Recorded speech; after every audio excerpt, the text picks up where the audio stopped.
Woodworking has always been a passion of mine. There's something so satisfying about creating something with your own two hands. So when I came across a $20 furniture hack on YouTube, I was intrigued. I thought, this is it. This is the solution to all my furniture needs.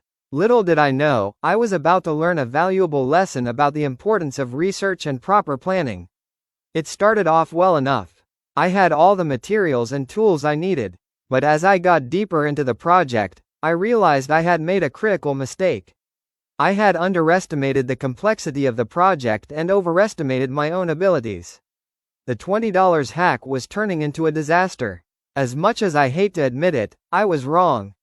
My $20 woodworking furniture hack had failed, but instead of giving up, I decided to take a step back and learn from my mistake. I did more research, sought out expert advice, and started the project over. And you know what? The second time around, it was a success.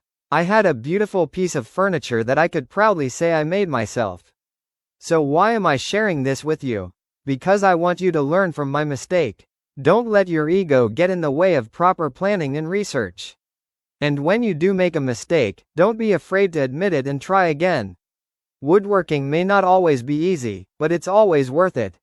So keep creating, keep learning, and always be willing to admit when you're wrong.